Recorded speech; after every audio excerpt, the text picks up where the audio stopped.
ರಾಜ್ಯದಲ್ಲಿ ಬಾಂಗ್ಲಾ ನುಸುಳುಕೋರರು ಇರುವ ಬಗ್ಗೆ ಕೇಂದ್ರ ಗೃಹ ಸಚಿವರಿಗೆ ಶಾಸಕ ಯತ್ನಾಳ್ ಪತ್ರ ಬರೆದಿದ್ದಾರೆ. ಕಾಂಗ್ರೆಸ್ ಸರ್ಕಾರದ ವೈಫಲ್ಯದಿಂದ ಕರ್ನಾಟಕ ಬಾಂಗ್ಲಾ ನಿವಾಸಿಗಳ ತವರೂರಾಗಿದೆ. ರಾಜ್ಯದೆಲ್ಲೆಡೆ ಬಾಂಗ್ಲಾ ನಿವಾಸಿಗಳು ಅಕ್ರಮವಾಗಿ ನೆಲೆಸಿದ್ದಾರೆ. ಬಾಂಗ್ಲಾ ನಿವಾಸಿಗಳನ್ನ ಕೂಡಲೇ ಗಡೀಪಾರುಗೊಳಿಸಲು ರಾಜ್ಯ ಸರ್ಕಾರಕ್ಕೆ ನಿರ್ದೇಶಿಸಬೇಕೆಂದು ಪತ್ರ ಬರೆಯಲಾಗಿದೆ. ಇಲ್ಲಿ ದುಡಿಯುವ ಹಣವನ್ನ ಬಾಂಗ್ಲಾದೇಶಕ್ಕೆ ರವಾನಿಸಿ ಭಾರತವನ್ನ ಅಭದ್ರಗೊಳಿಸಲು ಉಗ್ರ ಸಂಘಟನೆಗಳಿಗೆ ನೆರವು ನೀಡುತ್ತಿರುವ ಬಗ್ಗೆಯೂ ಗೊತ್ತಾಗಿದೆ ಅಂತ ಅಮಿತ್ ಶಾಗೆ ಪತ್ರದಲ್ಲಿ ವಿವರಿಸಿರುವ ಕುರಿತು ಎಕ್ಸ್ ಖಾತೆಯಲ್ಲಿ ಟ್ವೀಟ್ ಮಾಡಿದ್ದಾರೆ.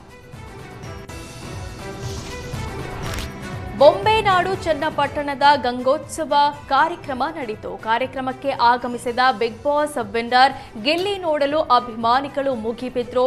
ಗಿಲ್ಲಿ ನೋಡಿ ಅಭಿಮಾನಿಗಳು ಸಂಭ್ರಮಿಸಿದ್ರು.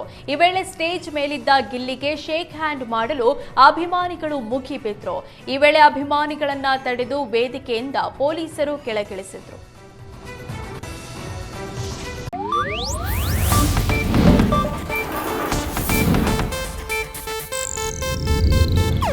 ಇದು ಏಷ್ಯಾನೆಟ್ ನ್ಯೂಸ್ ನೆಟ್ವರ್ಕ್ ಪ್ರಸ್ತುತಿ.